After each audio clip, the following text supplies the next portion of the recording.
Calling meeting to order. First up is 9 Barn Lane, which I understand is going to continue, but I will open it up so that we can continue it.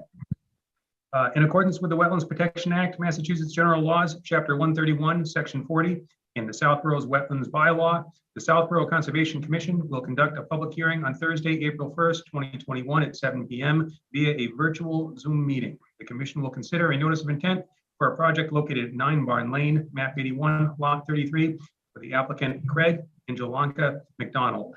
The project description is construction of a swimming pool within the buffer zone. And they've requested a continuance, Melissa. I need to do the intro, sorry, the first paragraph. Do you want me to read it on the agenda? Oh, excuse me, the opening statement, I forgot. I'll do it right now. Pursuant to Governor Baker's March 12, 2020 order suspending certain provisions of the open meeting law, Federal Laws, Chapter 38, Section 18, and the Governor's March 15, 2020 order imposing strict limitation on the number of people that may gather in one place, this meeting of the Southborough Conservation Commission will be conducted via remote participation to the greatest extent possible. Specific information in the general guidelines for remote participation by members of the public and/or parties with a right and/or requirement to attend this meeting can be found on the Town of Southborough's website at www.southboroughtown.com/remote meetings. No in-person attendance of meetings of the public will be permitted, but every effort will be made to ensure that the public can adequately access the proceedings in real time via technological means. In the event that we are unable to do so, despite best efforts, we will post on Southborough's website an audio or video recording, transcript, or other comprehensive record of proceedings as soon as possible after the meeting.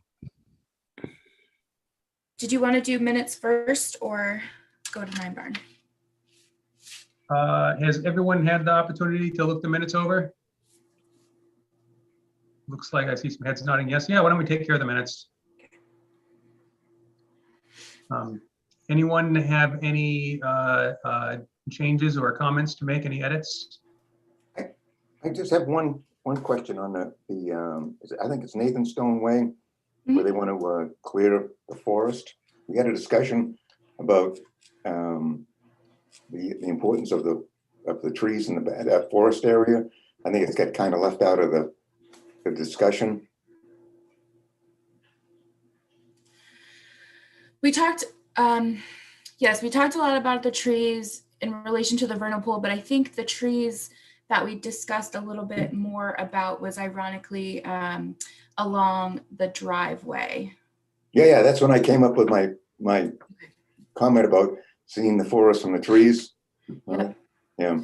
So I will add at the end of the second paragraph in a little subsection that the commission also discussed the necessities for the trees along the driveway to come down. And I think we decided on if they did, then an arborist would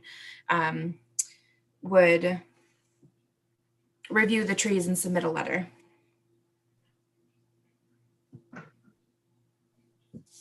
That's okay. Does that seem to, is that what you remember, or was it something different? Well, it was more about the importance of the forested area in the back of the house, as opposed.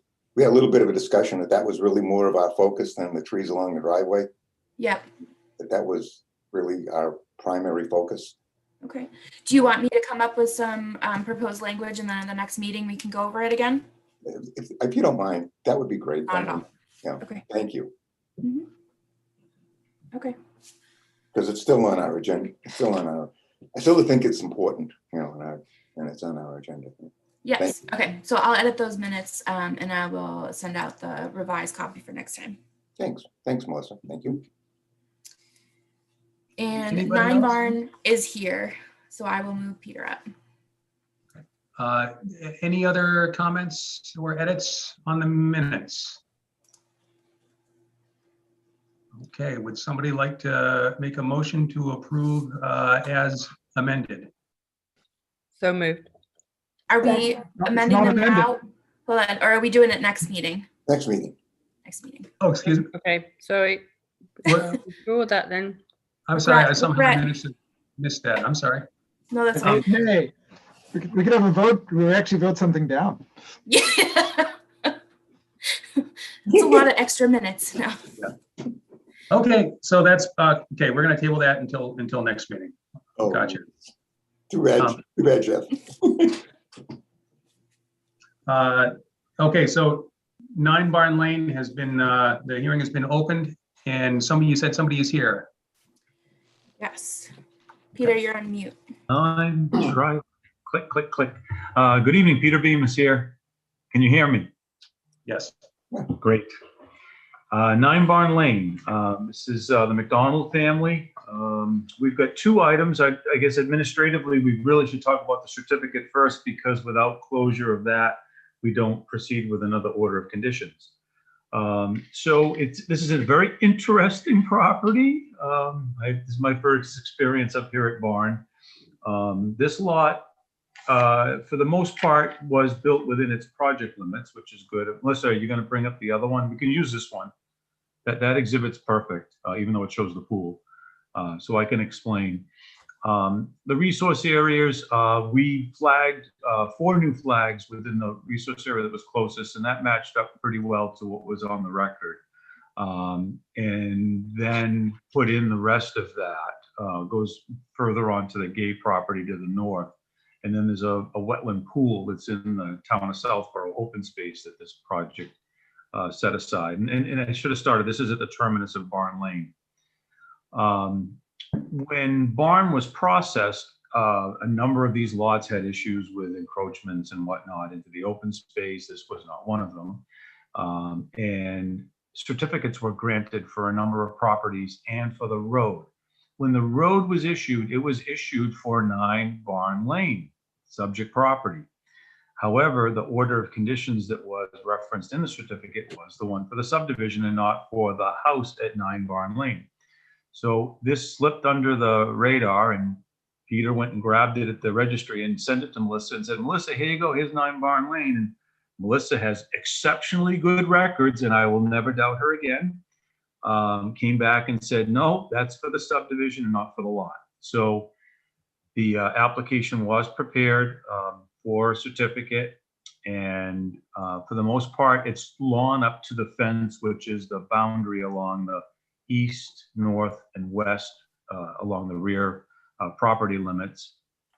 There's basically a wrought iron type fence, aluminumized, but that type of fence on the lot line limit, and it's lawn right up to the edge of that. The Matt in his inspection saw a drain in the Leonard property, which is our abutter to the west. We did not pick it up in the survey. I did go out to look at it today, traced it back to the house, and it is a roof drain that was set up on the left side of the house or the west side. However, it was never utilized. So that drain would be removed as part of the pool project because it's right within the pool limits. And what little bit of restoration has to happen on the Leonard property, I'll assure you would be done as part of that. Matt had suggested that we show it on the as-built, but because it shouldn't be there and it doesn't need to be there, we'll just eliminate it. So a fee was paid for the certificate, and I believe it to be in proper order to be considered. So if you would be so kind as to consider that, then I would discuss the notice of intent. Is that the right way to do it, Melissa, or just do them together? Whichever way the commission pleases. I think, if you start discussing the new NOI before you officially make a vote, it's fine, so. Okay, is that okay, Ben? Yeah, absolutely, Peter. Thank you. Great, okay, thank you. So the pool is proposed within 100% of lawn limits. There's a planting bed on the west side of the lot adjacent to the fence that I described earlier. There'll be an erosion control barrier set at that limit. The pool is shown on here. It's basically just a rectangular pool with the deck surrounding it. We put a stone filter strip around the pool, and then we also put in a crushed stone and chamber infiltration trench for the pool equipment in case they were ever to drain the pool, and then also to act as overflow for the surface drains that we put around the pool. So those are all interconnected. It's a fairly robust system for this. It's a fairly low-lying area, so we wanted to make sure that we had enough capacity to handle everything and put it in the ground. The the soils are fairly good here. Probably indicative of why we're, we're probably close to the wetlands here is is gravel. So be happy to answer any questions as requisite notes, erosion control barrier, the details for the stone trench and whatnot on the plan. Thank you. Thank you, Peter. Matt, would you like to go through your comments on the project? Sure. So as Peter stated, with regards to the certificate of compliance, I identified that 4-inch PVC drain, and Peter sent a photograph over this afternoon showing that basically the other end of that pipe is not connected to anything. Looks like if gutters had ever been installed, it would have been connected to that. So don't have any problem with that, just sort of being omitted if it's to be taken out. With regard to the notice of intent for the pool project, wetland boundary seemed fine for the scope of what this project is. It's possible those areas in the back that are flooded may provide vernal pool habitat. I didn't really include much of a discussion on that just because all the work on this proposed application is within lawn, and the lawn really isn't providing any kind of habitat if those were to be vernal pools. So I'll just mention it, but it's not really a terribly important point, I don't think. Other than making sure that if the pool is to be pumped out, that this system is in place, the Cultec system, again, as Peter described. My only comments on that were a question on if any soil testing had been done in that area. And then potentially just, I don't know, there's really, I couldn't see, and Peter, correct me if I'm wrong, any notations on the plan, as the Cultec chamber, the pool, but there didn't seem to be a lot of discussion on sort of how those two go together.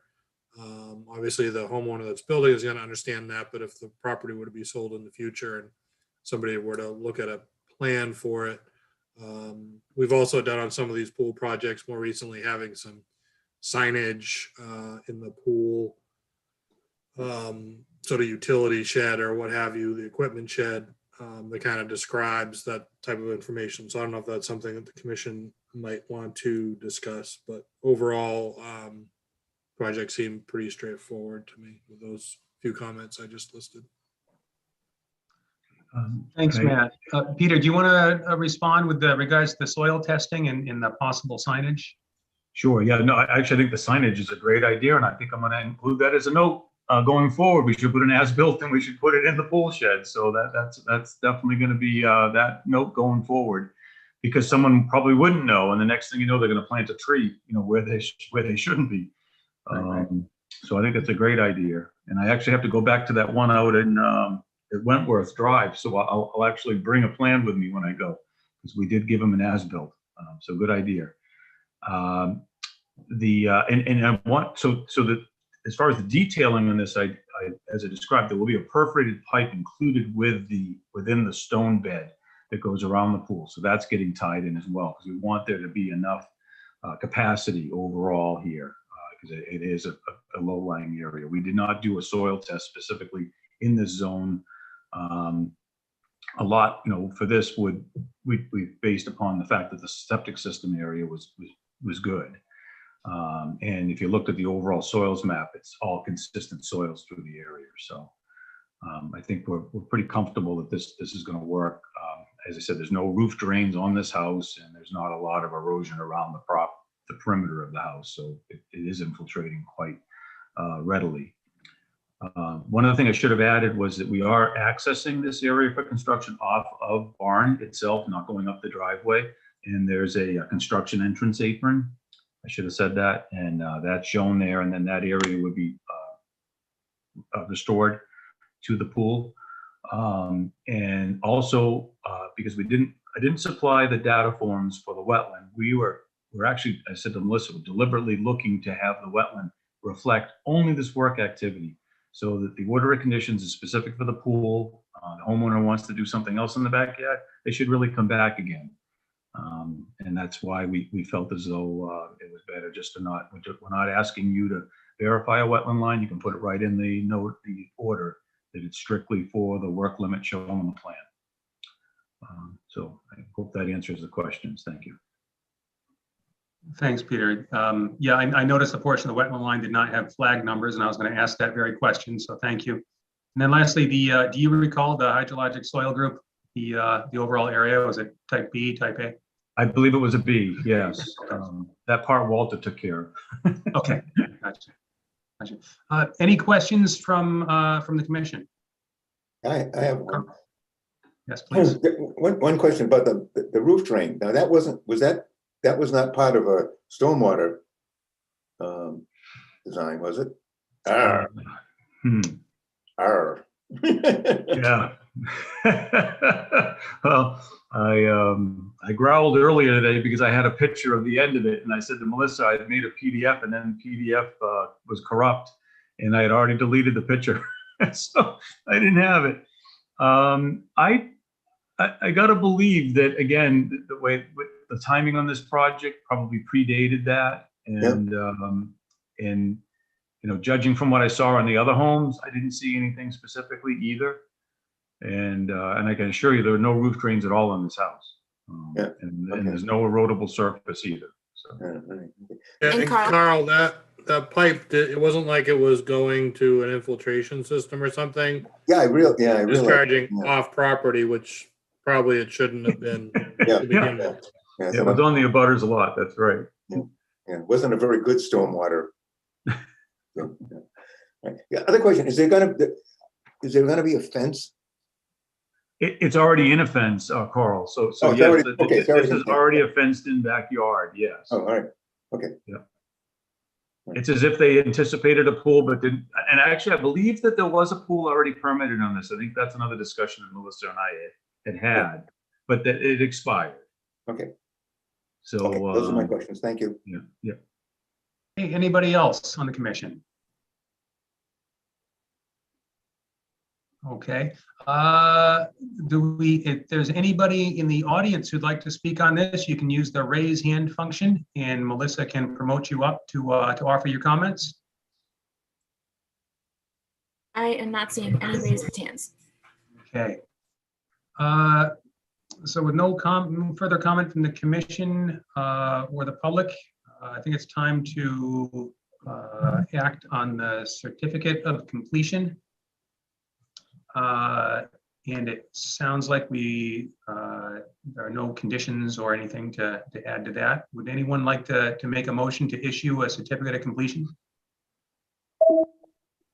Move. And is there a second? Second, And Melissa, could you do the honors? Watson, Yes. Smith, Yes. Pete, Yes. Guyer, yes, Gregory, Yes. Willis. Yes. Okay.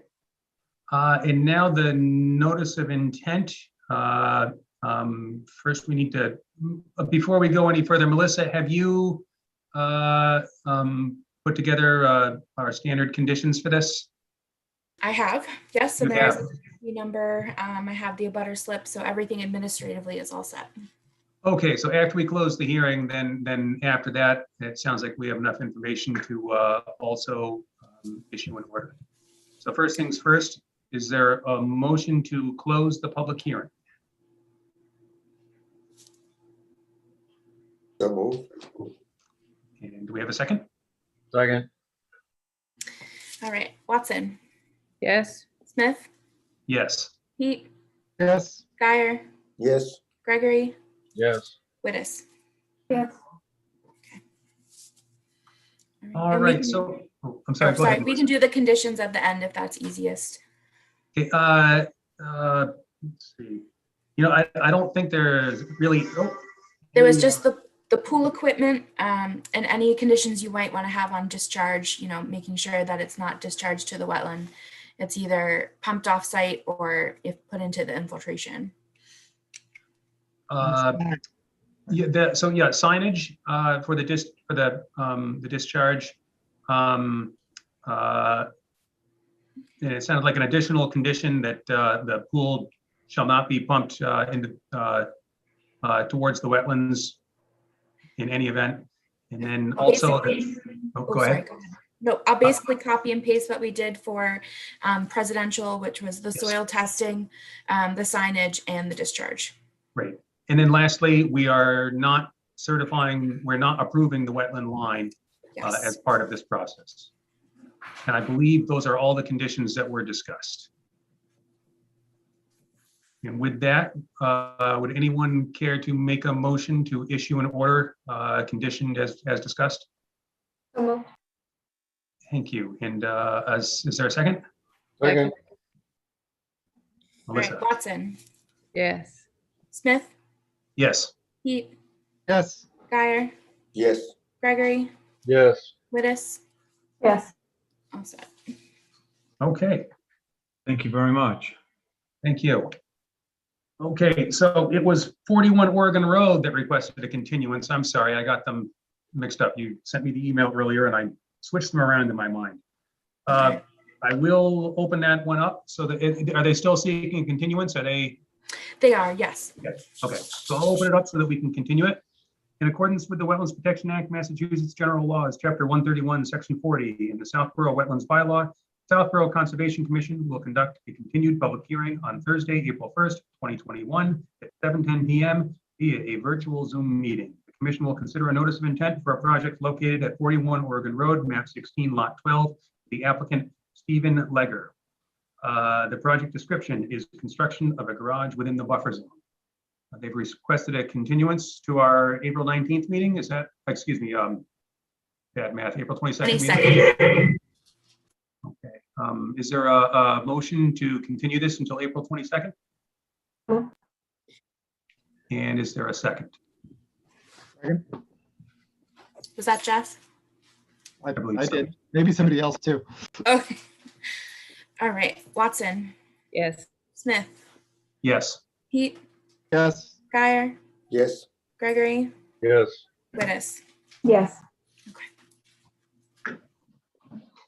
Okay. We actually have 7 minutes by my clock before we can start 192 Woodland Road. You said there was a chance they may be looking for a continuance. Have Sorry, you got muted. they? Yep, sorry. So we are sorry. on, Nathan Stone is at 7:20. Okay, Nathan Stone is at 7:20. Okay, so we're good. Notice, okay. In accordance with the Wetlands Protection Act, Massachusetts General Laws, Chapter 131, Section 40, and the Southborough Wetlands Bylaw, the Southborough Conservation Commission will conduct a continued public hearing on Thursday, April 1st, 2021 at 7:20 p.m. via a virtual Zoom meeting. The commission will consider a notice of intent for a project located at 5 Nathan Stone Lane, map 10, lot 100, for the applicant Nick Antonopoulos. The project description is expansion of lawn into the buffer zone. And we have, I see 2 people here for the applicant. Mr. McGuire, are you going to be presenting this evening? Yes, good evening. For the record, this is Tim McGuire, wetland scientist for Goddard Consulting, here on behalf of Nick Antonopoulos, also in attendance. Could I do a screen share to bring up the proposed plan? Yes, please. All right, 1 second, please. All right, can everyone see this? Yes. So essentially, since the last hearing, my former coworker Kyle was here to present. There were some changes that the commission wanted to see on the site plans. We have not yet made those changes on these site plans, pending the discussion we're hoping to have tonight with the commission in regards to the site walk that I was able to attend with my coworker Dan Wells and Matt Verrill this week. And essentially just discuss the viability of the project moving forward. So there were a few things that were discussed at the last hearing that Matt and I were able to discuss on the site walk. They said a few of which being there was a couple changes made to the wetland line that were reflected in his letter. A few flags were moved up gradient and a couple were removed. Those exact flags are outlined in his letter. There was a potential vernal pool placed in the vicinity of flag GCB 9 over here on the eastern portion of the property. A flag was hung to demarcate that in the field, along with confirmation that there are 2 vernal pools back here. There was one in kind of this right-hand side of the wetland line, with the wetland line flagging the extent of the vernal pool, and then a sort of disjunct smaller vernal pool here that was still hydrologically connected, but still sort of disjunct. So it was the determination that the upland area just south of this vernal pool would indeed be non-breeding vernal pool habitat for vernal pool species. So that kind of brings into the question of, you know, with the current proposed limit of work being where it is, you know, how amenable the commission is to that issue. So before we make the changes to the wetland line on paper, it was the goal of the applicant to kind of have this discussion, see if the project essentially is worth it. If so, then we would come back before you with all of these plan changes to present. And the final item was the last hearing. There was some discussion on some proposed tree removal here along the driveway, and the commission wanted the applicant to get an arborist to provide a letter essentially discussing the viability of the trees to be removed. And that also would be included in a subsequent hearing. If that is the course of action we take, we would have those specifically called out on the site plan. So I would open it up to the commission, you know, to have, you know, any questions or comments in regards to the information that we have from the site walk, or if Matt, if there was anything that I missed that you wanted to add in, I'd be happy to turn it over to you for that. Okay, so Matt, we'd love to hear your report from the site visit and your observations. Sure. So I think the way Tim described it was quite accurate. There's some fairly minor modifications to the wetland boundary that would move the buffer zone further to the west, I guess. But probably the more really overriding issue is the vernal pools. So as we had somewhat suspected, because there is a certified vernal pool in other areas on the town-owned property behind this lot, that, you know, once you kind of have a seed for those species, that they're often going to use other areas that might be found. So the one to the east of the property was a little bit of a surprise. It was sort of a fairly small depression that Dan went over and waded into with his waders, and it was actually quite deep, and he quickly found some wood frog egg masses, potentially not enough to actually certify it as a vernal pool, but certainly it's being used by wood frogs for breeding. And then the area to the north of the property that's off-site, what we believe was actually built as a wetland mitigation area, we found evidence of both spotted salamander use and wood frog use in the easterly vernal pool portion. And then in the westerly vernal pool portion, I think there was quite a large flotilla of wood frog egg masses. So timing was really just kind of perfect as far as doing an investigation like this. We've got vernal pool habitat sort of on 2 sides of this project, and as Tim said, I think it would be pretty hard to refute that the forested area behind the home, you know, is almost surely providing non-breeding habitat, i.e., you know, overwintering and summertime habitat likely for wood frogs and spotted salamanders through there. And then with regard to the trees, we did take a look at the trees. They weren't marked as to which ones were going to come down, so we kind of had to take a guess on that. We didn't see any obvious defects or disease in any of the trees. One of the trees is a sort of a double-trunked oak that, you know, may have an issue with it. I'm not a certified arborist, so I'm not qualified to make a call on that. which is why I made that recommendation to begin with. So, you know, I had made the recommendation to Tim and Dan when we were out on the site was to come in and have this chat with the commission to determine if, you know, if what they're looking to do is viable at all at this point, knowing what we have for wildlife habitat issues out there. And then potentially just the tree issue maybe becomes a standalone project.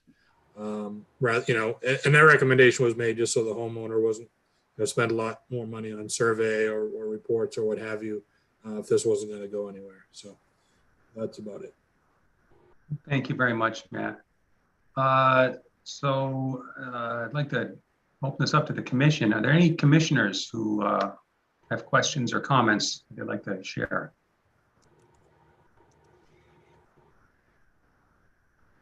So the question before us is you know, are we amenable in any way to the clearing of the woods behind the house? And you know, if so, to what degree? You know, if any. And then secondarily, tree work, which is also within the buffer zone, along the east side of the house.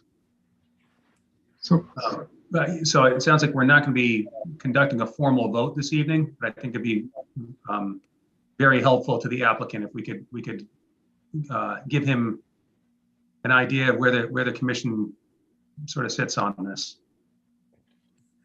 I guess I'll lead off in that I certainly have some concern about the cutting down the woods to the south of the vernal pool, especially seeing that it's habitat that directly serves the vernal pool. The trees along the driveway, in particular, if there's support from an arborist regarding the tree health or safety of the property, I would certainly be, you know, amenable to the removal of trees in that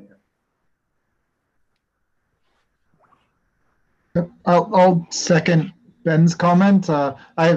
And I think Carl had mentioned in the last meeting as well, you know, with, I think, more concern of the trees near the vernal pool than along the driveway. So, I mean, to me, along the driveway is very reasonable, certainly with the arborist, but I think even without, I don't have really a strong opinion along the driveway. But yeah, I think it's a very important conversation for us to have, how best to protect the upland area over the vernal pools. Both, yeah, the ones to the north of the property as well to the east. What is the right distance from a vernal pool to try and keep pristine? I think I don't know the answer to that, but I'd be interested if anybody has any idea of precedent or standards, like what we should be trying to keep in good shape. Jeff, I can take a crack at that if you like. I think in this case where the vernal pool is, so, you know, you could have, so there are vernal pools on this adjacent property. They're out in the middle of the wetland. Vernal pool species such as spotted salamanders are known to travel thousands of feet to use vernal pools. So, of course, the commission only has jurisdiction in uplands of 100 feet within the wetland. So certainly in this case where you have the 100 feet that's right up to the vernal pool, if the vernal pool was out in the middle, I think maybe there'd be some discussion, but even then, because these species can move quite large distances, if there isn't other good non-breeding habitat, which there may not be within the wetland, those areas can still be critical. So it's really a case-by-case basis.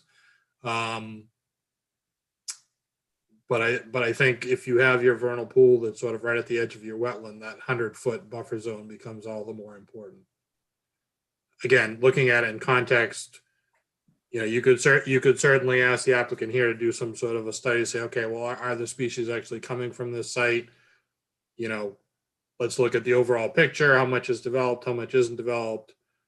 They're probably coming from all directions, but again, that's sort of a question of how much does somebody want to spend on doing scientific studies for a project of this scope, I guess. Thank you, Matt.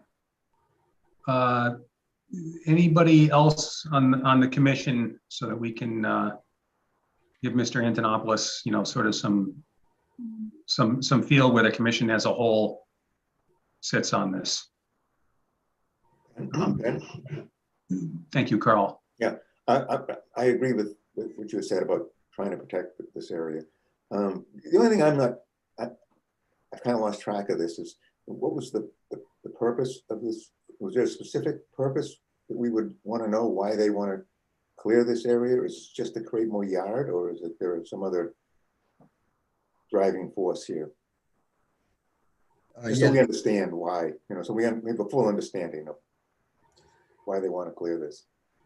Yeah, this is Tim McGuire again from Goddard Consulting, and the proposal is lawn expansion up to the limit of work here as shown. Again, keeping everything outside of the town's 20-foot no disturb zone. But to answer your question, yes, lawn expansion. Okay, all right. I just didn't want to overlook some important reason that they wanted to have this done. Yeah, so thank you. Can I also just comment one more thing on the reason? Obviously we were looking to move it back to expand the lawn, but it was primarily really just to kind of concern around trees around the house and trees falling, and that was really the main push. So we would be amenable to not going all the way back, as long as we could get some area. Just as an idea, I certainly understand that the concern with the safety of your house, and I guess I would ask Matt to jump in here in a minute too. If there are trees in the backyard that are of particular concern, that place your home within their fall radius, for example, I would certainly be amenable to maybe some selective tree removal for reasons of safety. And I think that could be done in a way that preserves the overall function of the habitat area, but still also gives you some peace of mind. And when these windstorms come by, we're in a similar situation, and it's hard for me to fall asleep at night when the wind is picking up to 50 miles an hour. So I understand the concern. Matt, do you, in walking around back there, are there, particularly, I can't see the scale bar on the screen right now. Are there any trees that 30 feet? So yeah, it looks like 35 or 40 feet to the edge of woods from the house. Are there any trees that were they to blow down are they tall enough, do you think, to reach the house? I didn't necessarily look at it from that perspective back there. Yeah. The trees we did look at in there, there were quite a few red maples. There was a really large gray birch that, if anything, was leaning away from the house. Again, I think I would rely on an arborist to go in there and look at these, and potentially, rather than looking at cutting the trees entirely, if there are trees that have some sort of hazard or defect to them, potentially pruning them to take the weight out of them. I know a good tree expert can really kind of do some work on the tree to make it healthier and safer without having to remove it entirely. Again, I think what appeared to be sort of the greatest risk from my eye being out there, there's a couple of those large oaks that are right at the edge of the driveway that are in a bit more of an exposed position, it appears, to the wind that would certainly be within tree fall of the house. I think in the rear of the property, I think that forest is sort of acting as its own buffer, and again, it didn't appear to me sort of that there would be a great risk there. And I think potentially going in and fiddling with it, you may end up, even in the case on the trees on the side, the oaks on the side, those oaks are protecting some pines that are around them. You take the oaks out, now the pines may be at risk. So you take the pines out, it's sort of, you kind of chase one tree after another to a certain degree, but understanding, safety is paramount, and having the qualified people look at it and make recommendations, I think, is key. So I would hate to see Mr. Antonopoulos, spending money going down a path and then getting denied by the commission. Would folks be generally okay with, selective tree pruning or removal with the recommendation from an arborist? If an arborist comes out to look at the trees along the driveway and takes a look also in back to make recommendations, is that something that the commission would be generally okay with? I'd be fine with that, Ben. Yes. I'd support Yeah, that. I'd be fine with that. Okay. So I hope this gives some direction.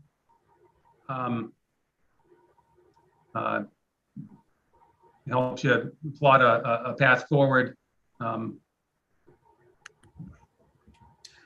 Yeah, absolutely. That's a lot of great feedback from the commission. Thank you very much for all of that, and for Matt as well. Okay. I think there's a lot for us to digest with our client here. Certainly. And we'd be happy to postpone to the next meeting, and we'll be. Sorry, reaching can out. I just so for my clarity, may I ask a question? Of course, please do.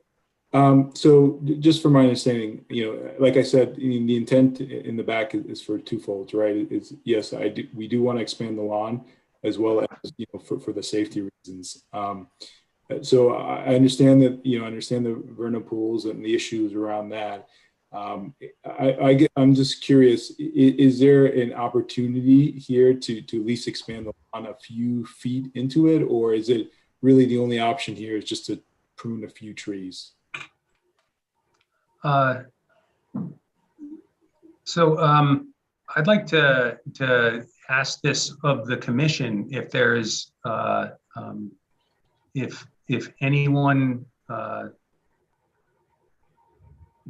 if anyone would like to address that. Does anyone have any feeling on the partial pushback of the tree line to any degree? I think if you presented something, we'd obviously be amenable to seeing something, but when it comes to vernal pools, it's not a circle around their habitat. Like Ben said, they can go 1,000 feet. So that whole subdivision has conservation restrictions behind all the lots, surprisingly, except for yours. So I'd be apt to try to keep as much woods for the vernal pool habitat in your backyard. I mean, hazardous trees totally get threat to the structure, your driveway, all of that makes total sense. But stumping and grinding and making more lawn, I think is a threat to the vernal pool personally. Thank you, Sherry. And again, this is, we would be, if there are more questions on the issue, we absolutely welcome them, but it's something, this issue, it's definitely, I think it'd be more productive if we discuss it kind of internally with our client and come back and present something to you, if that's the route we decide to take, as someone just said. So I think I appreciate that, Tim. Just in terms of Mr. Antonopoulos' question, I want to make sure that he gets a straightforward answer to the commission, because we don't want to send somebody off spending money on a wild goose chase and then have them come back in and have that all be for naught. So thank you very much, Sherry. Is anybody else? Carl, yes. But is it? I mean, it's not a case of either it has to be lawn or it isn't. Is it? It's something in between that would provide, would push the woodland back a little bit, but still provide some kind of habitat. That might be, like a buffer, make it into a little bit of a buffer zone. I know the wetland scientists can probably answer that much better than I can, but if, Yeah, Carl, I'm happy to take that if oh, you'd sure. like. So right at sort of the edge of the forest behind the house, there's a few white pines that, as they're maturing, are kind of extending their branches into what I think was originally lawn, and maybe reducing some of the lawn area back there, and potentially pruning those pines up, I think wouldn't necessarily adversely impact the habitat of the vernal pool and might sort of stem the tide of losing more lawn. With regard to your question, Carl, as far as sort of, some sort of a happy medium, I don't certainly the non-breeding habitat that's most valuable is forested habitat with a lot of litter, woody litter and leaf litter on the ground. Yeah. So really areas that kind of look messy, which is what's out there now. There's quite a few trees down, a lot of rotting logs. That's all the habitat that these creatures use in the non-breeding seasons. So, if it were to say, trim back those pines and then plant a row of, some native species that maybe looks nicer from an aesthetic standpoint, I think that there may be some possibility there. But as far as really, getting more than maybe, 5 or 7 or maybe 10 feet in, I think you're starting to take away the habitat, in my opinion. Thank you. Okay. Thank you, Carl. Yeah, from my perspective, I don't know if it would be worthwhile, nor do I know if others would would for that matter agree with me, but some small amount of effort towards the existing wood line, as Matt said, 7 or 10 feet, maybe squaring it up a little bit, with some support from Mr. McGuire, discussing the effects in the habitat. I think I could probably get my mind around that, but other than that, any trees that pose any kind of safety risk, certainly supportive of that. With that said, any other comments from the commission? Okay. So I think at this point, we should continue this to April 22nd. Do you want to ask the public quickly? Oh, thank you, Sherry. Is there anybody in the public who wishes to comment on this matter? And if so, please use the raise hand function, and Melissa will promote you so you can share your comments. And I'm not seeing any hands. Okay. That being the case, do we have a motion to continue? So moved. And is there a second? Second. Melissa? Watson, Yes. Smith, Yes. Pete, Yes. Guyer, Yes. Gregory, Yes. Wittes. Yes. I see Mark's here, but he joined late, so I'm going to leave him out. Sorry, Mark.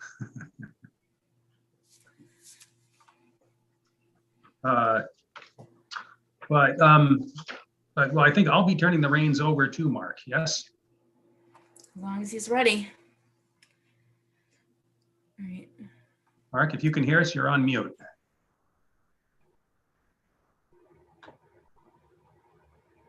Uh-oh. Mark may be having technical difficulties here. Where'd my agenda go?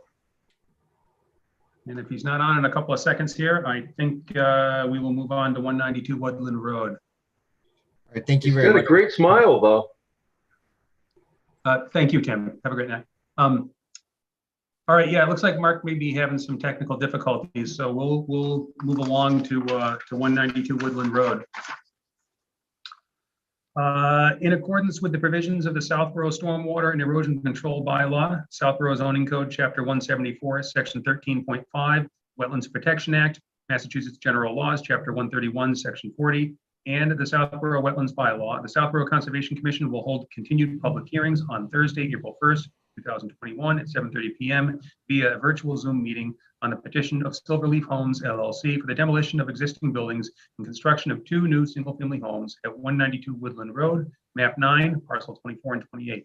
These hearings are being held concurrently. Melissa, you said there is, nope. Okay. So both there's- Kevin and Scott are here.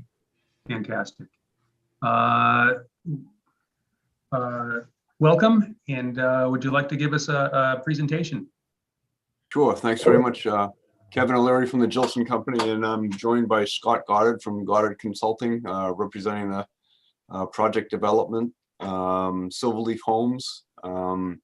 It's a 2-lot subdivision at 192 Woodland Road. It's filed as a notice of intent under the Riversville section of the Wetland Protection Act.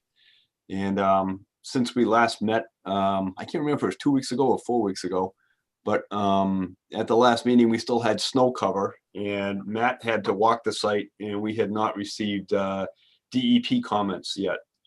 Since that time, Matt did walk the site about a week ago, and a week ago, we also received DEP comments.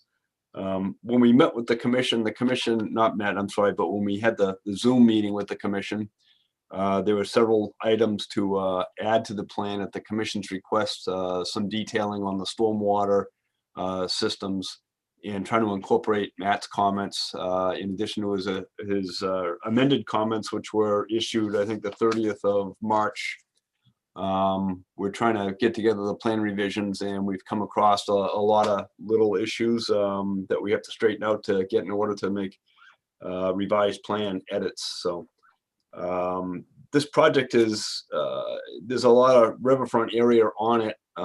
However, the activities that we're proposing are certainly allowed under the Wetland Protection Act, and Scott can speak more to those items directly when he gets up to speed on it fully.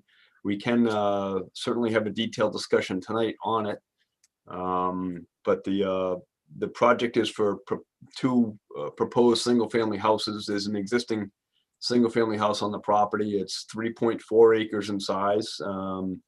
The unnamed perennial river that goes across the southerly boundary extends obviously 200 feet onto the property and covers probably 2/3 or 3/4 of it. The areas that we're proposing to redevelop are less impervious area in that riverfront resource area than existing conditions. So we're presenting this as a redevelopment project, and this is where DEP has asked for more information. I think Matt has also, and Scott has become involved to assist in that determination and kind of pulling that stuff apart. So we're prepared to revise plans and resubmit. We're not in a position to ask for a vote tonight. We're gonna ask for a continuance, but we'd like to gain additional comments from the commission and of course, Matt. So, Kevin, if it's okay, I'd like to jump in and sort of run with this a little further if I could. Sure. Melissa, are you okay if I share my screen? Yes, go, as long as you're only sharing things that I have. If not, then email it to So me. Kevin, this colored up plan here that I think you should all be able to see right now, this has been submitted, right? This is just a colored Yeah. rendition of the submitted site plan? Yeah, I have this. We're good. Okay, perfect. So I read through the file. I was brought in to sort of put a fresh set of eyes on this application. And what I think would be helpful would be to kind of give you my 10,000 foot elevation kind of view of this project and how I think it fits within the regulatory framework that we have before us. I did see the comments in the 2 letters from Matt, as well as the Kimberly Roth from DEP's comments as well. So I wanted to kind of set the stage for where I think this project lands for riverfront compliance, particularly under the redevelopment standards. So as Kevin said, and some of this might be redundant, so you can forgive me. We have this existing house here at 192 Woodland, okay? And so there's an existing driveway, existing culvert, and a fairly vast lawn system in the center portion of this property. There's a wetland area over here, and as Matt pointed out, there's some chorusing wood frogs, so there may be some vernal pool habitat in this deeper portion of this BVW. We have a wetland system down here, and then the blue is the perennial stream, with this yellow line here being the 100-foot inner riparian zone, and this yellow line being the outer riparian zone. Now, what's shown here at this line that I'm kind of following is is shown as a tree line. That's really an overhang line. There's a lawn line that goes underneath that. So pretty much everything you see here, from even closer to the 20-foot buffer zone in this zone here, a little further than the 20-foot, is all lawn. Okay, and on the north side over here, pretty much right up to the 20 is all lawn itself. There's a little bit of some vegetated buffer in and around the wetlands, and then you have this center cluster of trees right in this zone here, which is somewhat naturalized. And when I say naturalized, a lot of the tree areas here have been cleared of understory, somewhat landscaped. So even the woodland areas have been somewhat maintained over the years. So when I look at this from a riverfront analysis, and that's pretty much everything from this yellow line down, okay? So if you take the 200-foot line, you look this whole outer riparian zone, inner riparian zone. The stream channel itself is not part of the river, and then you got this little zone on both sides of it that's within BVW that's part of the river. We're looking at a site that squarely falls under the redevelopment standards of the riverfront regulations. So in 1058, there's section 4, which is for new development projects, and this section 5, which are for redevelopment projects. Redevelopment projects look at properties that contain degraded areas. Degraded areas are portions of the riverfront that have existing impervious surfaces, areas that lack topsoil and vegetation, junkyards, dumps, other things like that. In this particular case, we do have degraded surfaces within the riverfront area. The house, the driveway are pretty much the main culprits there. So that's a containing degraded area. And the surrounding area is what's called previously developed, but not degraded. That would be the lawn areas in this case. It's developed as part of this broader area, but those areas are not degraded. And then you have a third category within this riverfront area beyond the tree, closer to the river from the tree line, and then the cluster of trees here, what I would call natural, more or less natural riverfront area, or at least the potential to be if the understory was no longer maintained. So because we have a very large amount of previously developed area that's made up of lawn and landscaping and degraded surfaces, and the entirety of this project is on top of those areas, and none of this project falls within the naturalized riverfront area, the project squarely falls within a 1058-5 riverfront analysis. And what I mean, and I don't think that might have been clear in the application, because Matt's letters and Kimberly's letters from DEP seem to suggest that there might be some justification for a 1058-4 type of analysis for new development. That does not apply in this particular case, and the need for an alternatives analysis and a 1058-4 kind of 10%, 5,000 square feet thing, all that goes away when you're looking at redevelopment. Under the 1058-5 provisions, right at the outset, it sets the table for us. It says that we're creating basically a net benefit to riverfront area. And how we have a net benefit to riverfront area is set out in sections A through G of the redevelopment standards. And we can go through those one at a time if you like, but kind of the big picture of them is less impervious surfaces or degraded surfaces. We get to kind of swap them out at a 1-to-1 ratio, less of them further from the river if possible, and where those things aren't possible, mitigation to make up for it. In this particular case, when I looked at this project that Kevin brought to me, I see a couple things going on. I see, one, we have a project that takes existing impervious surfaces or degraded surfaces, I'm using those terms interchangeably in this case, that we are creating less degraded surfaces with the proposal than what is there under existing conditions. Clearly a provision allowed for under redevelopment standards, and a reduction in degraded surfaces is something that commissions and the department look for redevelopment riverfront compliance, number one. Number two, the existing separation or distance between the river itself, the riverbank, and the structures proposed is further away than existing. So not only are we reducing the amount of impervious surface, we're pulling it further from the river. The footprint, number 3, is all within the existing lawn and landscape and structure area, number 3. So there's no expansion of lawn over the existing conditions. Those features by itself make this project 100% compliant with the riverfront standards. The commission could and should approve that project on those merits alone. And I think it's very in little question that it satisfies those standards. But Kevin's design actually didn't stop there. It went above and beyond and provided mitigation measures that aren't required under redevelopment standards, but were incorporated into this design that should really make the commission, seek to approve this project with bells on, in my opinion. One is that there's areas of substantial lawn existing that are proposed to be pulled back and allowed to revegetate. And what I mean by that is this zone right in here, beyond the hay bale line, this zone right over here, beyond the hay bale line, that's in the riverfront area, currently lawn. This entire zone all through in here, and this entire zone all through in here.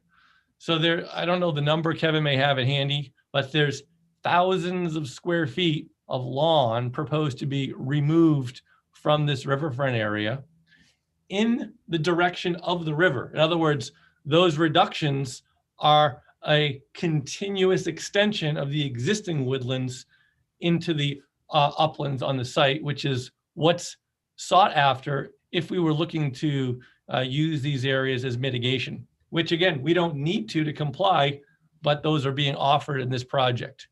In addition to that, there's stormwater management measures that I understand we're under the stormwater management bylaw.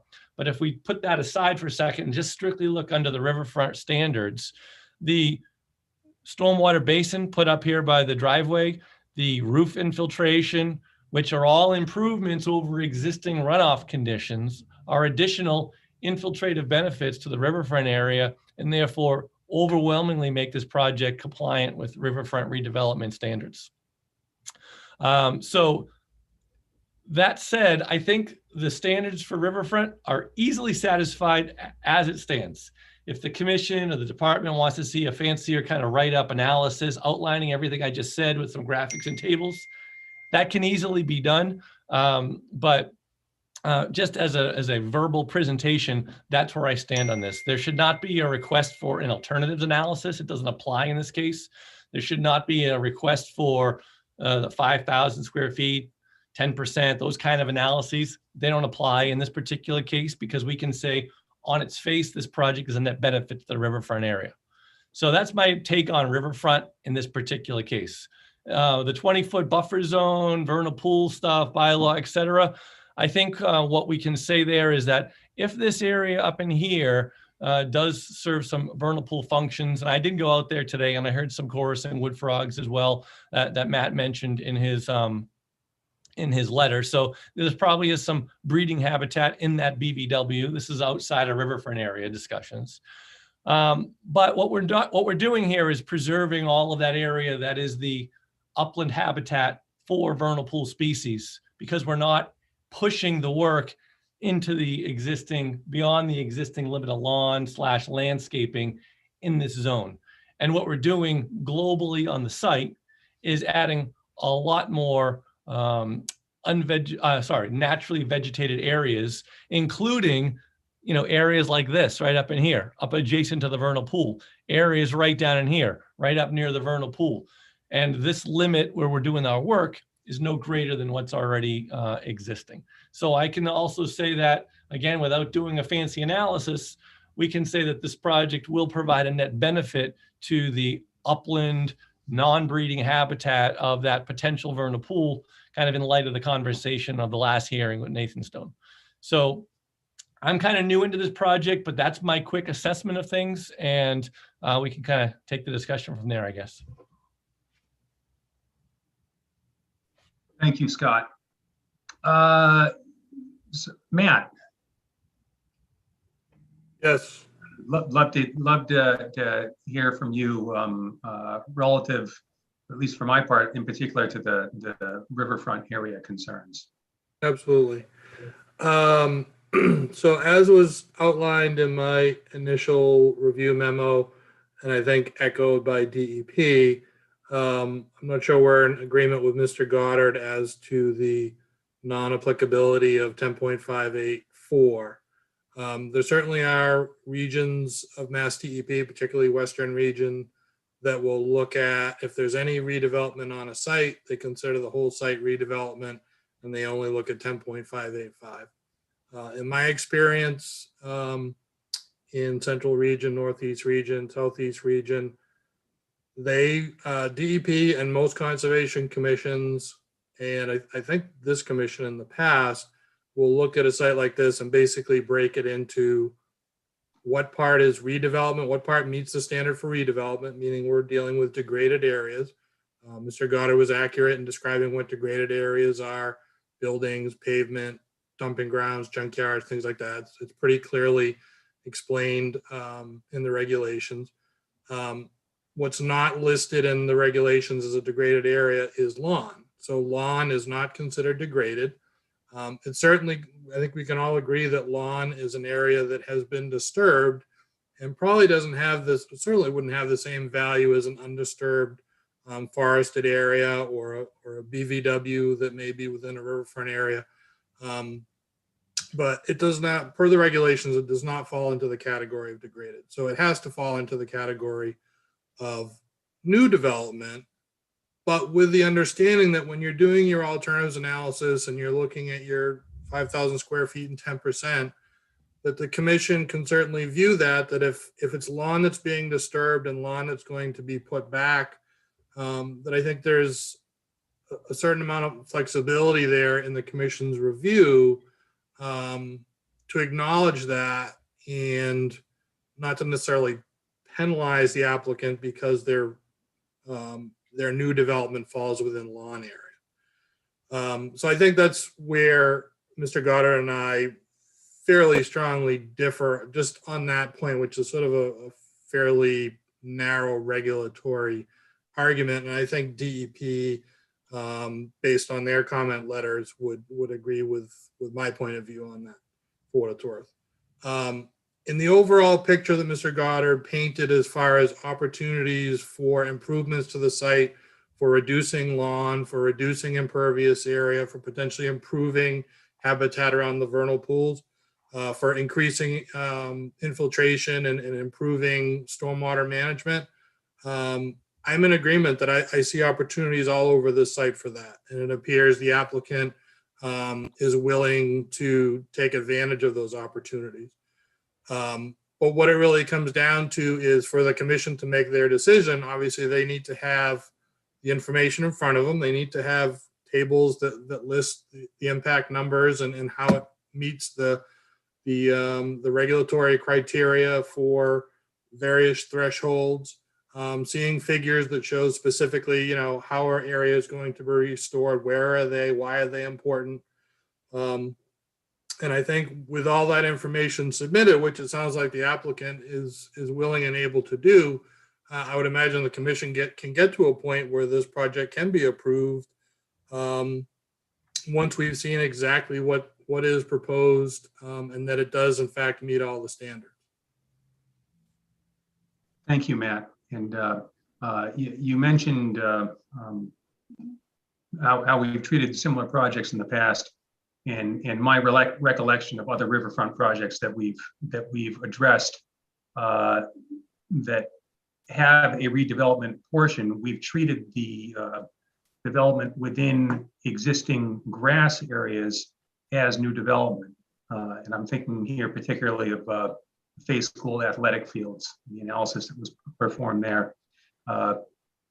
I believe there's another, at least one, maybe two other projects as well. The exact projects are escaping me right now. Um, Do we have any comments on this issue from the commission? Would anyone like to speak on this? I think we have to let the applicant knows where the commission stands on the treatment of this project as a redevelopment project, as a new development project, or as a mix of the two, to allow them to put together a filing. Mr. Chairman, can I make a comment before that goes out to the commission? Sure. So this project isn't a hill to die on for me or anything like that. And I've been before this commission many times on riverfront projects, and I know Matt has been before many commissions as well. And I agree with Matt that the riverfront area standards overall are not consistently applied throughout either the DEP regions or from town to town, or from sort of generation to generation of commission members, because the wording of it is poor. And I think there's somewhat a unified agreement on that. Mhm. What the way that I'm presenting it to you, this is a way that I've presented this project hundreds of times to many, many different towns, commissions, and departments, and have had good levels of success with presenting projects that improve riverfront areas. My experience when I've been before towns that have tried to do this kind of dissection approach ends up resulting in more riverfront area alteration than I think the standards call for. Because what ends up happening in practice, and I've seen this over and over again, is that commissions will often say, and I'm not saying this commission would or wouldn't, but that you can take 10% of kind of what's left, and then 10% of what's left, and then 10% of what's left. And then you can sort of chip away at areas and say, oh, that's already developed, this is undeveloped, and I want 10%, I want 10%, I want 10%. And you end up with large amounts of riverfront area altered, going, oh, you're allowed an extra 5,000 here and an extra 10% over there. And it ends up becoming a very convoluted kind of analysis. When I read the regs under 1058.5, the language is clear enough to me that says that in a project like this, if we're proposing a net benefit, I think we're reading the regs correctly. So under 1058.5, it sets right out at the gate, the first sentence, it says that the issuing authority may allow work to redevelop in previously developed areas, providing the proposed work improves existing conditions. It then goes on to explain what previously developed areas are. It doesn't use the term previously developed and degraded as interchangeable terms. Otherwise, we would just have one set of terms. It says that previously developed areas must contain at least a portion of being it degraded. And then the rest is previously developed, but not degraded. That's the only way there is allowance to make a distinction between areas like lawn and woods, which I think we can all agree is a distinction. That distinction doesn't exist in the new development standards at all. It presumes the site is effectively undeveloped or wooded in effect. Then the second sentence, it again uses the phrase redevelopment means replacement, rehabilitation, or expansion of existing structures, improvements of existing roads, or reuse of degraded, and it says or, not and, or in simultaneous to or equal to, or previously developed. It distinguishes them with an or there. And the second sentence describes previously developed areas right after that. This is the intro to section 5. It says a previously developed area contain meaning a portion thereof, degraded areas, which is what we have here. We have degraded areas making up a portion of our riverfront area. And if there was any question about what that meant, you have A, B, C, D, E, F, G. Those are the only standards under redevelopment. That's all you get.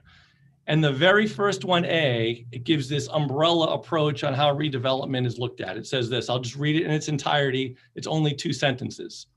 At a minimum, proposed work shall result in an improvement over existing conditions of the capacity of the riverfront area to protect the interests in the act, period. Okay, so that's the first sentence, that we're making a general improvement over existing conditions, which I think this project does well. Second sentence, and this is the critical one here. When a lot is previously developed, but no portion of the riverfront area is degraded, the requirements of 1058-4 shall be met, period. That's the entire standard.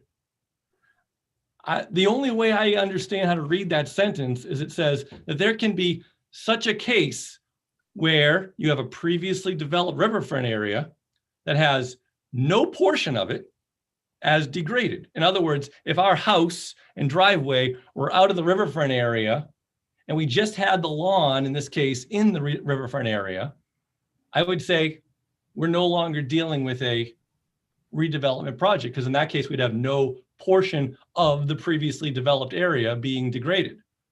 That's not our case here. So it gives us an instruction right in section A when we go to new development standards versus redevelopment standards. And all we're doing in this case is saying, is this project that we're proposing better than what's there today? And Kevin and I will give you the tables and the charts and the narrative to kind of go along with that and support that. But in my estimation, and I've done this hundreds of times, this all goes squarely under 1058-5. So there's no need to talk about, the 1058-4 stuff. And I land on it right there with section A, and I don't know how to get around that. So those are my thoughts. Thank you, Scott. So I'd like to get some input from the commission. As I said, our past practice in such cases differs from what Mr. Goddard has described. But before we continue things here, I think what they've come here for is to get some guidance to aid them in putting together a complete filing. So is anybody interested in offering comments, or do they have questions for Mr. O'Leary or Mr. Goddard? Ben, Yes. for me, and I do this, that was a lot. So I mean, Mr. Goddard stated that he can write it all down. It would be easy. I think that would be the best way for me to digest this, to just get it all in writing, go through it, and then I can come up with the way I interpret it, And I think that might be helpful for other members. I mean, I deal with this every day, and that was still quite a lot to listen to. So just throwing out my point taken. And I think in particular, for me, a breakdown of the ground cover in current state, by location would also be very helpful to me. No question. We intend to get that to you. Thank you. Anybody else on the commission who wishes to offer a comment on this? And Yeah, I'll jump in. go, Mark. Thank you, Mark. Yes. Can you see me? Am I there? Yeah, we can see you. We can certainly Okay. hear you. Yeah. Okay. I think Sherry's spot on. I mean, that was a lot to absorb in a few minutes. And I think having a clear and concise, narrative and writing with tables and things will be very helpful in bottoming out on this. Thank you. And Carl, you were going to speak. Yeah, just a question was, again, it's a lot. That's a lot of regulation to have to sort out. But my question really boils down to is the impact of the project, whether it gets interpreted. It sounds like we have a left or a right kind of condition, right? And if you go one way, what does that do to the project? If you go the other way, what does that do to the project? That would be helpful to me to understand the impact, So if somebody could address that, whether either of these cause a whole redesign or is it acceptable the way it is? I mean, And I think what also might help ease some concerns is DEP seems to have to want a response to their initial questions regarding this aspect prior to issuing a DEP number. So I think they also want some clarification for moving forward. So that perhaps in turn will provide us a little bit more guidance as well. I didn't catch that detail. Are you saying that the DEP actually has not issued a file number on this? Correct. Yep. I know Kevin has the email. I can forward it to you, Scott, if you would like. I think I seen it, but I just didn't catch that little piece of it. So that's good to know. Yeah, and Ben and Yes. commission members, I think it's highly unusual for DEP to hold back a DEP file number based on wanting clarification on an issue like this. So I think that somewhat speaks to the importance of it, at least in DEP's mind. I've never seen them do that before. Okay, thank you. So it sounds like what we're hearing is that the commission isn't prepared tonight, based on the information that we have right now, to say, you know, whether we feel comfortable treating this as new development or redevelopment or as a mix, which we simply don't have the information before us to do that. I think You'll get it all. And to Carl's point, I think at the end of the day, I don't think the project changes how this gets worded and put into tables, right? At the end of the day, we're reducing impervious surfaces, we're pulling it further from the river, we're reducing lawn, and we're adding stormwater management where it doesn't exist. So we can fit those into however boxes we want to do it, but I think this project, you know, kind of carries itself with those merits. Thank you, Scott. Somebody was going to say something. Was that Melissa or Sherry? No, that was me, I think, Mark. Oh, excuse me, Judith. Yes. Yeah, I mean, I just want to kind of echo the comments from the other commissioners and Scott, Ms. Scott. I mean, I do appreciate you know the positives, the benefits of this project. So I want to make clear from the get-go that I think that's a really important consideration, and I think both you and Matt Varrell have done a great job in articulating the different perspectives, but I do think it's important for us to see it in writing, because then certainly I find it easier to review and then re-review when I've got something in front of me like that. So, but I do appreciate the work that everyone's put into this already. Thank you, Judith. And before I forget, if there's anyone from the public in the audience who would like to comment or ask a question, please use the raise hand function on Zoom, and Melissa will promote you. Well, while we wait for that, can I make a quick comment? Certainly, Jeff. I would just be interested in hearing Matt's response to Scott's particular point on the difference between the degraded and undeveloped. Like, do you disagree that these are sort of distinct in how they're worded? I mean, Scott was sort of walking through that a little bit.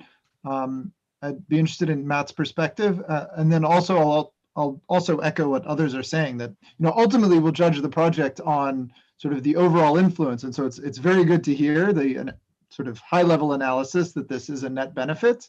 So ultimately that's good, but we definitely would need to see that very clearly, and it's good to hear that all the changes are within previously developed areas, so that there won't be any trees cut down or anything like this. So that's all good.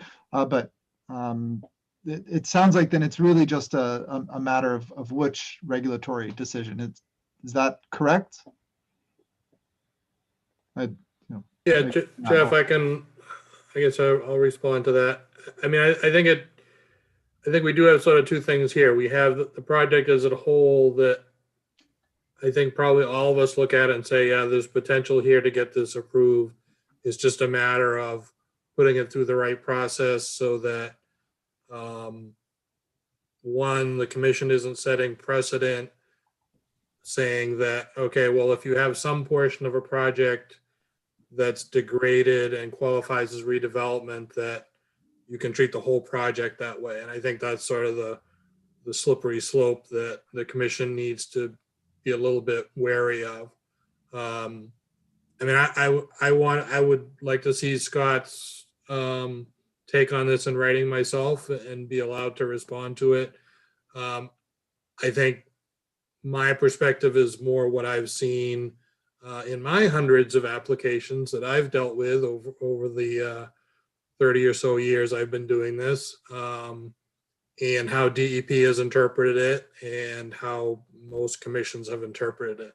But again, it's up to the Southborough Conservation Commission to make up their own mind on how they want to interpret these regulations, with the understanding that if DEP feels that, one way or another, that they're interpreted properly or improperly, and they feel strongly about it, which again, based on their level of interest to this point, they seem to be looking at this closely for whatever reason, that they may intervene on this if they feel the commission has interpreted the regs improperly. So I think it's an important issue. I think getting it on in writing and getting it so we can understand it on both sides is fine. But, I guess from the applicant's perspective, it's somewhat a matter of how much time and money wants to be spent on some of these kind of ethereal discussions, as opposed to getting the project approved in the most timely and efficient manner.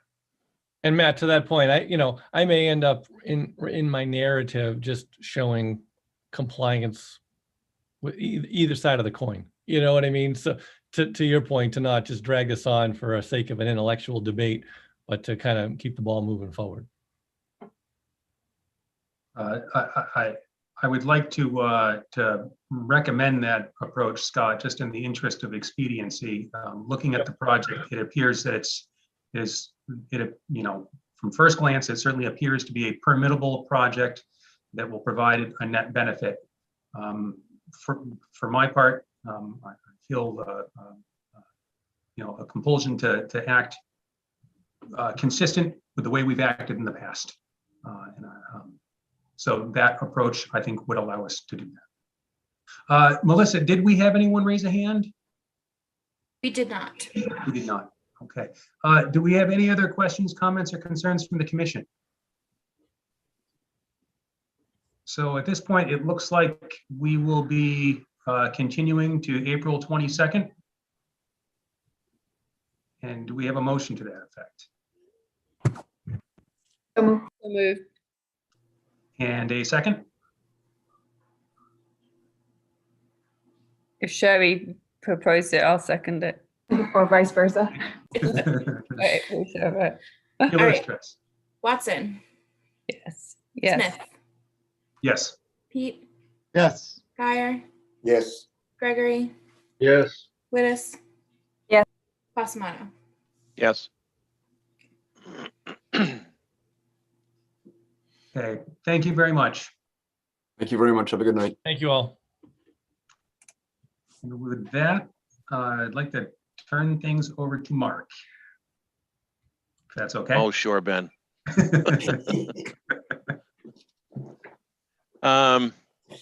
that the end of the public hearings? It is. Okay. So next up is 84 Main Street update. Yep, Peter is here. I'm just moving him back in.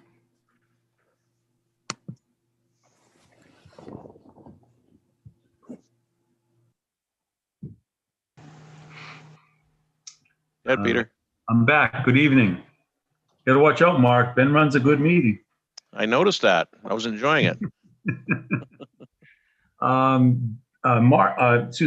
John is on his cell phone, Melissa. It's 508-328. Do you see Yeah, that? I don't see any phone numbers. Oh, okay. Well, I'll do the presentation, but he's available if I need to get him on the line. Melissa, I can either do the screen share or I did email it to you. Whatever you're most and comfortable if with. you can bring it up, I told you Yes. you're far more tech savvy than me, so Got just it. bring it up.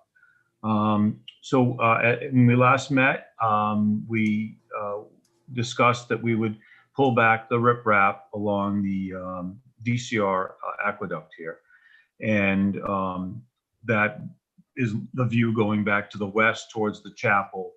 I had a number of pictures and tried to pull a few together. So this was the one that I had to the west, and you can kind of see how we marked out where we would pull back, and the stakes there are basically the DCR property limits. If you go to the next one, Melissa. So then you can see that this kind of jumps ahead quite a bit, but we did pull everything back. Wildflower is going to be planted right along that wall, and the stone, all the bark mulch was moved from the back of the chapel. And again, if you'd advance again, Melissa. And that's looking back towards the east now. And you can see how we pulled everything back, have wattles down at the limit of work along the riprap. And we were coming in at one location, so coming up along the edge of the main house. The next one, please. Now we jumped ahead to everything being done. So the area was seeded with wildflower mix. The stakes aren't necessarily back at the DCR boundary. Basically, they put them back at the limit of work. If anything, we're probably a little bit more wildflower mix, if you will. These are Curlex blankets that are here. So it looks green because it's anticipating that you're going to plant a lawn when you put these down. But it is, it's just there for protection of this surface. It'll keep it moist, retaining the moisture to help the wildflower get established. And if you'd advance again, just for the view to the west, and back to the chapel. And then if you could just zoom the next picture, please. We'll bring us back right to the back of the chapel. So this again is looking east across the back. So we brought wildflower right up to the edge of the wall, and then to the west, back to the dam. The next one, I'm sorry. There we go. So again, the bark mulch was all removed, and we put down this river rock so that it would have a fairly nice appearance, give it an effect like it is bark mulch for purposes of tying it into the building. And the wildflower mix will just come right up and wrap around. Be happy to answer any questions. It's probably going to take a bit, but I would hope that we'd start seeing some wildflowers come June.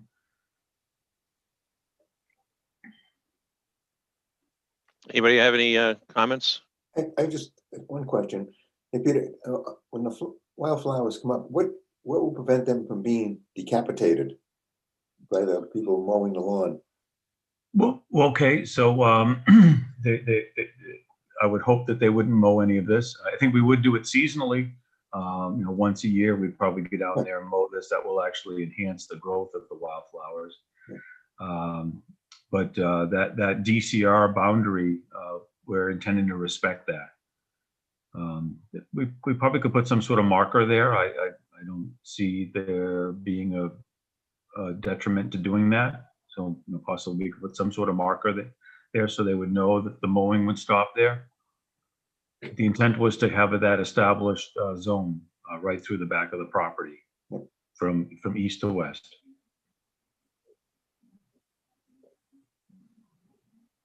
I would think that with Mr. Dele Pasquale living there, that he'll have a pretty close watchful eye on this. Yep, without a doubt. After what it's cost them, yeah. He's done a very nice job, that much I can say. Every time I go out there, I'm more amazed at the things that John has done.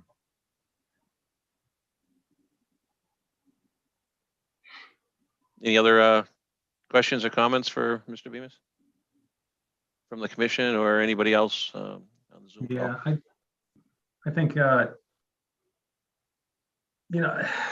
I'm having a little bit of trouble with this. So I asked Melissa to if she could look up some documents for me, because frankly, I just didn't recall the commission, when we addressed this, the plan that we agreed to in our administrative approval. It was my recollection that it didn't look like this. And in looking through that administrative approval, I think my recollection is correct, and I'd love to be corrected on this if I'm wrong. The addition of the riprap all along the slope here wasn't brought up in our discussions at all at the commission that I can recollect. wasn't reflected in our administrative amendment. I know that it was mentioned in DCR's letter that we were provided. It says one of the 11 items is restoration of riprap along the lower portion of the bank to protect against scouring. You know, the reason I bring all this up is we've had a years-long effort, you know, really predating my time on the commission, even trying to get people to stop mowing down to the water's edge along the aqueduct and around the perimeter of the reservoir. And this may be one of, if not the most visible property in those areas. And I feel like we lose all legitimacy. You know, how can we tell people, no, don't mow down to the water's edge? And you know, what's happened here, I have trouble with it. Yeah, I understand I may be the odd man out here, and yeah, that's fine. I just felt it necessary there's got to be said out loud. You know, the fact is, we didn't approve this. So, I'll leave it at My that. only reply back then would be, I'm not sure why I'm echoing, I'm sorry, would be because this was highly invasive materials all the way through here. And we did have to go right to the water's edge with the work limit. And all of that activity was removing the historic riprap that was there, that had just been silted over through the years. And that's what, because of lack of maintenance, that's why those invasives had taken root. And this water body through this section, can rise to that level. And I just think this was the prudent approach to it, was to bring it down to the lower level that we had discussed. This is what I had described at the last meeting that we would do, and that's what was implemented. And we did not cut back in any way. We said there would be a 15-foot wide strip, and that's exactly what's here. It's actually more than that when you go out there to measure it. So it's exactly what we had described in the letter to you. Thank you. Thank you. I must not have that letter. I've been looking at the invasive species management plan that was put together by Ecotech. That gave two proposed alternatives. One by mechanical removal, which is what took place, and the other using chemical pesticide type removal. And again, going through both of these protocols, you know, when I read through these, I don't see what happened here. I just don't. If there's a piece of correspondence, like I said, I said I would love to be corrected. If there's a piece of correspondence that I'm missing, or if I'm recollecting discussions that took place in the hearing, or perhaps I wasn't present at one of the hearings and I missed this, then I would love to learn that I've made a mistake. From what I've been able to gather, I don't feel that I have, but I'd love to learn that I have. So for me, I'm gonna echo somehow. For me, we approved the removal of the invasives, as I recollect. And after that, DCR took exception to the fact that you know, the land was left open, that could allow scouring, erosion, et cetera, and this riprap solution was what was bottomed out on to be installed. And the amount of riprap was excessive, which is how we got to this point right here. That's my recollection. So I may have some of that wrong. I'm not sure. I'm just going by memory. So to go off of that, in the administrative approval that we issued on March 31st, the vote was in addition to the conditions listed by DCR in their approval letter. And that's, can I interject you? I think that's where the confusion came, is I don't think we were all aware of that when we voted on it. Because I remember what I thought was going to happen when I saw the riprap show up was, I'm in agreement with Ben that I thought it was going to be all wildflowers, but things get confusing, you know, sometimes, and this is what happens when you have multiple people controlling something, right? So, it's unfortunate. I mean, I do get the point that Ben is making, you know, that you know, we have something like this here at 84 Main Street, yet on Reservoir Drive, all the residents there are watching, you know, everything grow 6, 7, 8 feet in the air, and you know, there's nothing but a cobbled set of, you know, tall weeds and invasives between their house and where they're cutting the grass and the reservoir.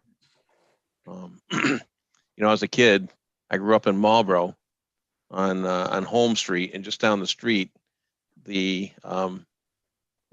state hired a group of guys that sat in this little white house, and all they did was mow all the flood beds that are actually down there right along Route 85. If you go down there now, you can't even see them. It's so, you know, grown up and intertwined and so forth. I don't know which is better. Melissa, you mentioned something that I didn't come across. So you that was it our vote, or was it a piece of correspondence that because I read through the administrative amendment that we voted on.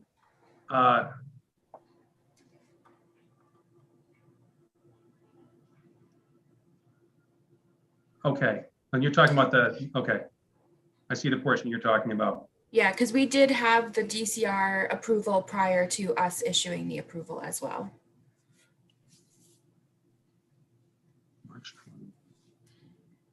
Okay. So I see, you know, the confusion in where, you know, I think me and Peter had probably discussed this a lot more in person and with DCR. And, you know, most likely wasn't brought up as clearly as maybe it could have at the hearings itself when approving this. I also think this is John who keeps raising his hand, even though it's listed as a resident. So just give me 1 second. But I think that might have been. That is, if you look at the historic photos, I mean, as I said, as we were digging here, we pulled up rocks the entire. Who's speaking? I'm sorry, Peter Beans. I'm sorry. Okay, thank you. Okay. So I just wanted to clarify that, and I did provide you with a historic photo, and the evidence that we uncovered there was rocks the entire length. I certainly understand that rock that had been, you know, through the years had been silted up. It's a, you know, a circumstance we come across all the time as a commission. You know, things do change over the years, and you know, what is it that we're protecting? You know, we take things as they exist right now. You know, for that, with that argument, you know, Southborough, for instance, used to be essentially clear cut back at the time that this estate was built. You know, but we still tell people they can't take down trees. You know, just to sort of, that's an extreme argument, but no, you know, Melissa's point, no, I see what she's saying. The DCR letter is dated prior to our vote. And you know, there we are. We've managed to put ourselves in a very difficult position with respect to the other hundreds of properties all along the aqueduct and the reservoirs. It's my opinion, but here we are. Ben, just to defend ourselves a little bit, it's not us that allowed this. It was DCR that allowed this. Well, they don't supersede us, so it was us. You know, I blame myself for not paying much closer attention here. I think, you know, we know where the fingers are going to point when somebody comes in and wants to cut down near the reservoir, and we say no. You know, we kind of defaulted into it. We defaulted into it, essentially. Yeah, and I think the problem is, you know, that this is probably one, if not the only site, one of the very few that has in their deed the ability to do this by DCR. So that's the main difference in most of the other properties along the reservoir, is that they do not have this exemption per se for allowance of it. My recollection was, you know, along the lines of what's been discussed, is that when they went to remove the invasives, that there were so many rocks that they thought it would be ineffective to replace it purely with the native mix. do others agree with that assessment? And would that make this particular example different from other sites which did not historically have riprap?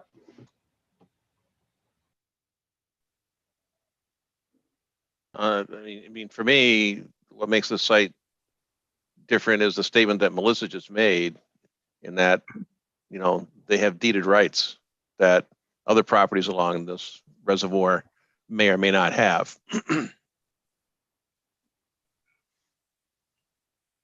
The only other thing I would add is that we did line this area, even the new planted area, because I am concerned this was so highly affected by invasives, and we did not use any chemical treatment. So all we did was pull out what we could of these roots. And as you know, the American bamboo, the Japanese knotweed, has a very deep root system. And what we've already proven through success with the last growing season was that we did not get any of those plants back. So this was highly effective in the treatment of this area.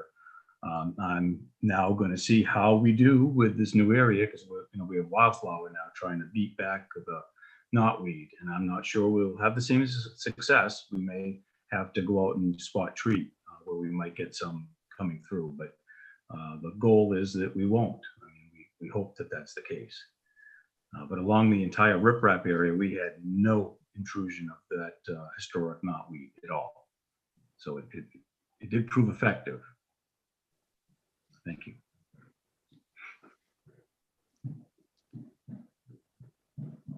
Any further discussion on this at this point?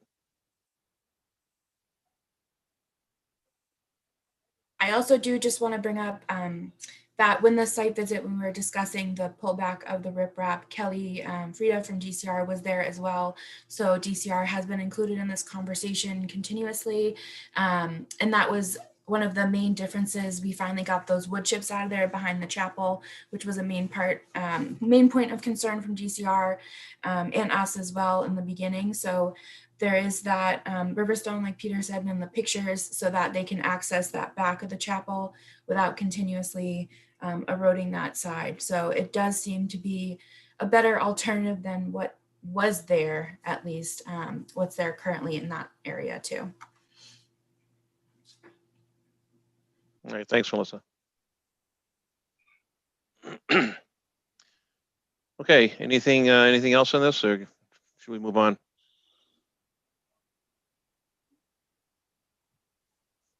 Okay, thanks. Thank you very much. Thanks for the update, Peter. All right. Have a good evening. And again, we'll work with Melissa, because there will be coordinated mowings, probably, like I said, once a year. And hopefully we'll have something very nice to look at. We use the mix that Melissa had approved. And I know there's some misgivings, but I hope at the end of the day we can all look back at this and like what we see there in the future. Thank you very much. All right, thank you, Peter. Thanks. Okay, next up is request for certificate of compliance, DEP 290 1010 Leeds Way. I think do we want to continue this one, Peter, until next meeting? I would like to, because Matt had a number of comments, and I'd like the opportunity to address those rather than just bring them up this evening. Okay. Would that be okay? Sure. We'll go on for the next meeting. All right, thank you very much. Yep, that's Thank fine. you. Okay, next is a request for certificate of compliance for DEP 290 688 9 Barn Lane. I think this is an old one to We already clean did it. things We're up. good to go. We Already did it did it? earlier. Yeah. Oh, sorry. No, you're good. 32 Boston Road, you do that one too? We did not, Okay. but I went out to the site today, and essentially it is not stable. There's almost no grass. And I did find cutting within the 20-foot. And so let me bring up some quick pictures if you don't mind. So the first ones that I want to show is the ones that Matt took during the original site visit. Those come up okay? Yep. So this is what the area in the 20-foot kind of looked like before So this is at the wetland looking up towards the house. So this is basically most of the 20-foot. And that's kind of the culvert. So there's a number of larger trees, but mostly a lot of like smaller scrub. And then this is what it kind of mostly looked like today on the other side of the erosion control. So some of the larger trees are still there. But as you can see, there's a lot of brush and debris that has kind of been left over from clearly the clearing that went on. In looking back at my notes from when I did the erosion control inspection, I did note that there had been, some disturbance on the other side of the silt fence, and I had reached out to the septic company at that time to say, was this just disturbance from the silt fence installation? They said they hadn't done any additional clearing. And when I followed up again with them after my site visit, they confirmed that the only work that they did was on the septic, which is on the other side of the house. So my recommendation to the commission would be obviously not to issue the certificate of compliance yet, but also have their engineer/wetland scientists go out and take a look at this area and most likely propose a mitigation and planting type plan for restoration of the 20-foot and any other conditions that the commission might find favorable. See, there's a nickel on the ground that you left there. Some good stuff. Okay. It's not the most liquid filled site I've ever seen, but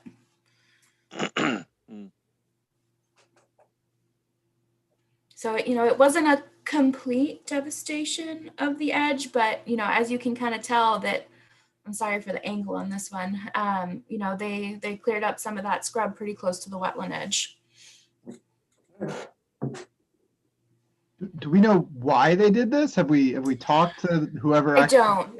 I had conversations with the homeowner throughout this process, and he was just making sure that within, I specified within the erosion controls, obviously the final condition, you can grass, because that's what the final grade was, but there was no discussion about this particular area. And I even double checked through some of my emails where I specified, anything in the limit of work, you need to run past, but, can be doable, especially if it's already disturbed. Obviously, it's going to become stabilized with grass, but anything outside the limit of work, especially on this side, would not be allowed within the 20-foot no touch, which is where this erosion control line runs, is pretty much parallel with the 20-foot.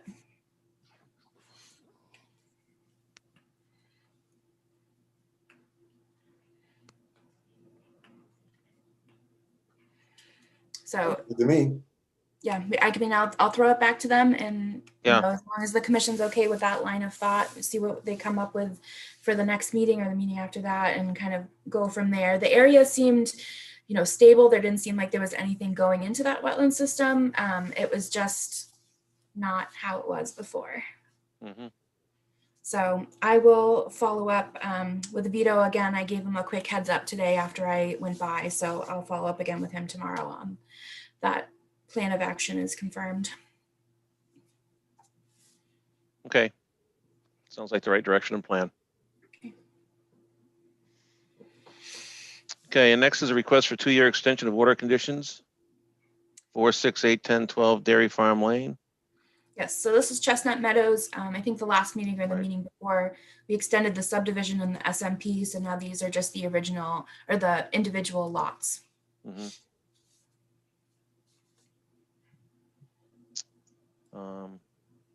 Okay. 1, 2, 3, 4, 5. So any discussion? All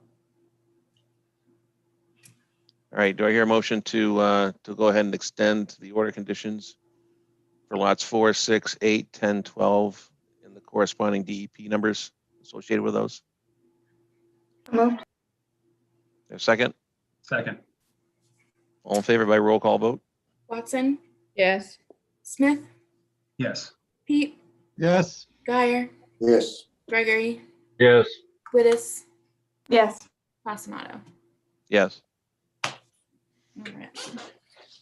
Okay. See, we have Conservation Scientist Agent Report, update from Advisory Committee meeting. So myself and Judith attended the advisory meeting on the 24th.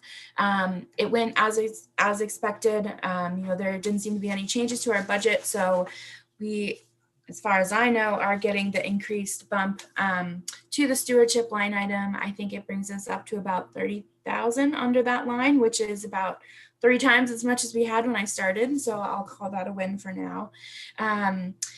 What came out of it is the confirmation that the administrative assistant position who is replacing Carol, who used to be the receptionist, is going to be a shared position between the selectman and treasurer collector, with selectman hours going towards conservation. And I think minor invoices and payroll for EDC and IT.